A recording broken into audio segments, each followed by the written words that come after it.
Mukhang pinanindigan ng aktres na si Janela Salvador na hindi na siya makikipagbalikan pa sa dating karelasyon na si Marcos Patterson. Sa isang panayam, sinabi ng aktres na wala ng chance na magkaayos pa sila ng ama ng kanyang anak na si Jude at hindi umano sumasagis sa isip niya ang pakikipagbalikan. Right now, di ko iniisip yun, no. Saad ni Janela at dagdag niya, mas makabubuti sa kanilang dalawa ang mabuhay ng magkahiwalay kaysa magkasama. Okay na rin kami now, healing apart. I don't think it was good then for mental health, pahayag ni Janela. Inilahad rin ng aktres na minsan ay nanunumbalik daw sa kanya paminsan-minsan ang hindi magagandang experience niya noong magkarelasyon pa sila at nanginginig daw siya noon sa takot sa tuwing umuuwing lasing si Marcos. If it's my partner that comes home drunk, ay grabe yung anxiety ko. Nanginginig talaga ako even when it was with Marcos, sabi ni Janela. Nanginginig ako mag-isa pag alam kong nasa labas tas alam kong uuwing lasing. Napagod din umano siya sa pagbibigay ng effort para isalba ang relasyon nila noon. Siguro umabot din sa point na nararamdaman ko na losyang na ako kasi I was trying to save the relationship.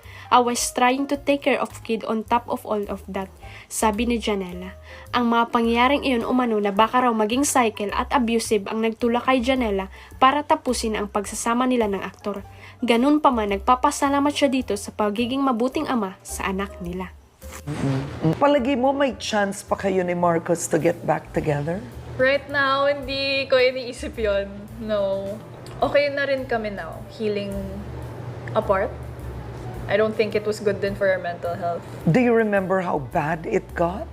Oh yeah, I remember how bad it got.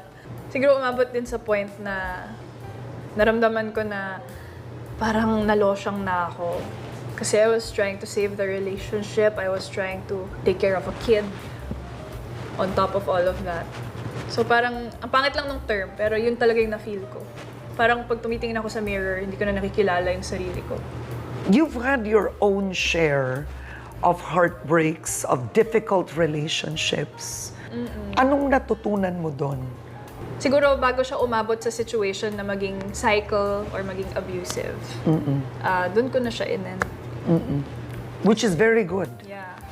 I wouldn't allow myself to stay in a situation where I know it might happen again and again. Nagka-trauma ka sa paglasing. Actually, hindi naman sa mga lasing in general because I still enjoy a few drinks every now and then. I can still enjoy, I can be around people who are drunk. But if it's my partner that comes home drunk, ay grabe yung anxiety ko. Nanginginig talaga ako. Even when it was with Marcos, nanginginig ako mag-isa pag alam kong umiinom nasa labas, tas alam kong uuwing lasing. Nanginginig ako, tas my tummy's really turning. That's trauma. It really is That's trauma. post-traumatic stress disorder. Kasi I feel like something bad is about to happen when someone drunk comes home. Parang yun yung naging trauma sa akin.